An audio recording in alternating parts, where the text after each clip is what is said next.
안녕하세요. 오늘의 헤드라인, 오늘의 화두, 생각을 생각하는 김관상TV의 김관상입니다. 오늘이 며칠이죠? 2024년 2월 23일 금요일입니다. 벌써. 오늘 헤드라인 뉴스 정리합니다. 오늘까지 영동지방과 경상북도 북부지방 폭설이 더 내릴 예정입니다. 기온이 낮아지면서 전국이 대부분 빙판길 예상됩니다. 쌓인 눈으로 어제 서울 지하철 운행이 지연됐고, 어제 수도권에는 5에서 15cm 눈이 왔습니다. 내일과 모레 또 전국적으로 비가 올 것 같다네요.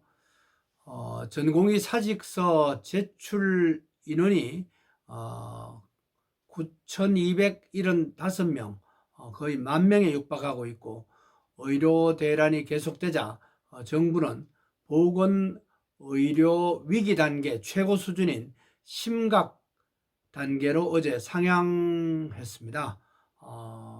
수술은 한 40% 수준으로 줄어들었고, 피해 신고 건수도 57건이었네요.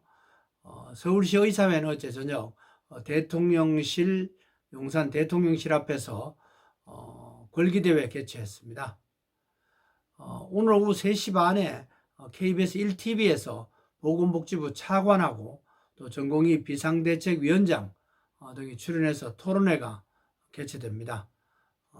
좀 해결의 물꼬가 트여지기를 기원합니다. 4월 10일 총선 이제 47일 남았습니다. 더불어민주당 어제 노웅래 의원, 이수진 의원 첫 컷오프 처리돼서 여러 가지 또 파열음이 이어지고 있습니다. 대신 박찬대, 장경태, 안규백 의원 등 친명 인사들은 단수 공천됐습니다. 이재명 대표는 대표 그만두라는 요구에 대해서는 일축했습니다. 권노갑 민주당 상임고문, 또 정대철 헌정회 회장 같은 민주당 당 원로들도 이재명 대표의 책임 있는 태도를 어제 요구했습니다. 더불어민주당 노웅래 의원 어제 오후 늦게 당 대표실에 들어가서 단식 농성에 들어갔습니다. 공천 독재라는 주장입니다. MBC 기자 출신이죠. 지난 총선 때 나경원 후보를 이겼던 이수진 의원, 더불어민주당 이수진 의원도 어제 탈당했습니다. 국민의힘 공천관리위원회가 단수 공천한 김현아 의원에 대해서 비상대책위원회가 브레이크를 걸었습니다. 검찰 수사를 받기 때문이다, 이런 이유입니다. 사선 홍문표 의원도 경선 포기를 선언하면서 여당에도 일부 잡음이 나고 있습니다. 쌍방울 그룹 자녀를 셋째 낳으면은 지원에 대해서 1억 원의 출산 장려금 주기로 어제 발표했네요. 몬테네그로 법원 테라 사건 권도형 이 사람에 대해서 검거한 지 11개월 됐는데 어제 미국으로 송환하는 걸로 결정했습니다.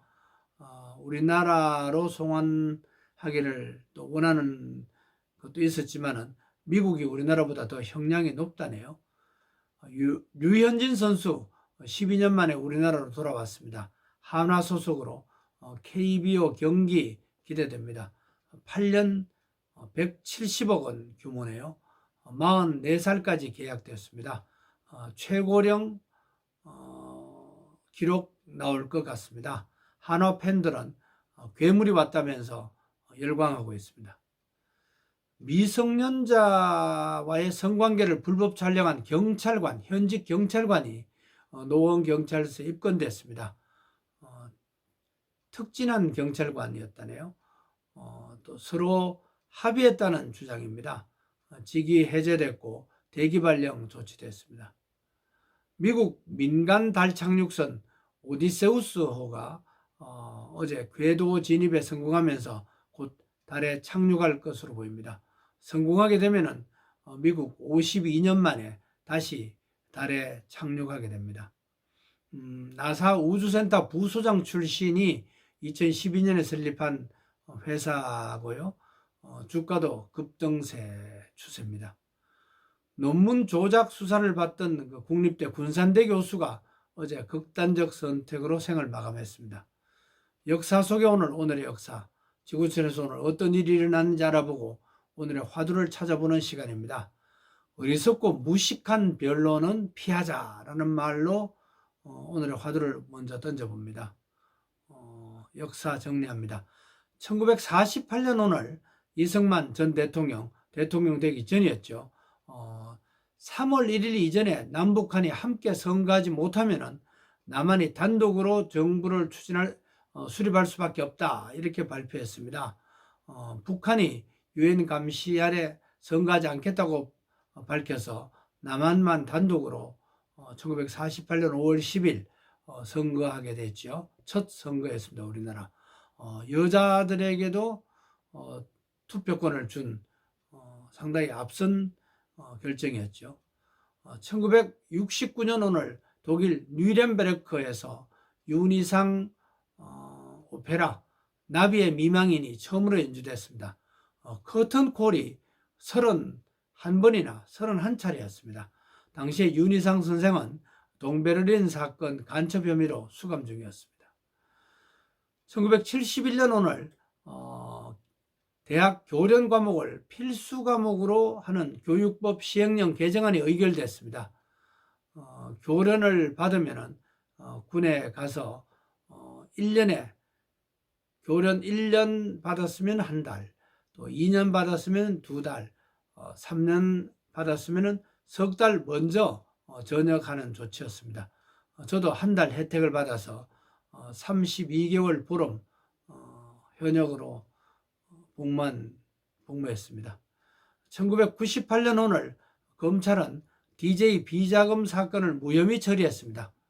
1997년 12월에 김대중 대통령이 당선되고 또 취임을 며칠 앞둔 시점이었네요.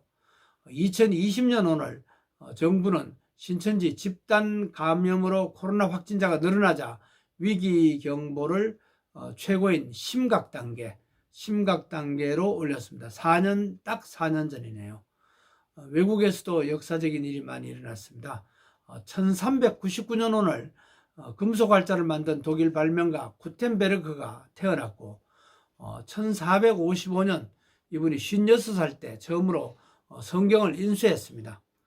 포도주 만드는 틀을 활용해서 만든 거죠. 세계 역사를 바꾼 분입니다. 우리나라 금속활자는 이보다 더 앞서서 나왔지만은 보급, 유통에 뒤졌죠. 구텐베르크 이분이 하늘나라에서 루트에게 고맙다고 인사할 것 같습니다. 루트가 라틴어로 되어 있는 성경을 처음으로 독일어로 번역했고 구텐베르크가 대량 인쇄했습니다. 2019년 오늘 미국 주재 사우디아라비아 대사의 44살 일사우드 공주가 첫 여성 대사로 임명됐습니다. 오늘은 2월 23일입니다. 성경 2장 23절 한 군데를 찾아봤습니다. 디모데후서 2장 23절입니다. 어리석고 무식한 변론을 버려라. 이에서 다툼이 나는 줄 알미라. 이런 얘기입니다. 왜 다툼이 나느냐? 어리석고 쓸데없는 무식한 토론, 변론 하다가 보니까 그렇다. 이런 교훈입니다. 오늘도 국내외적으로 역사적인 일이 적지 않았습니다. 오늘의 화두로 사람들끼리 만나거나 또 우리가 공개적인 토론 이런 데서 어리석고 무식한 변론은 우리가 그만두자, 이런 말로 오늘의 화두를 정리합니다. 건강하고 평안하세요. 날씨가 꽤 추워집니다. 고맙습니다.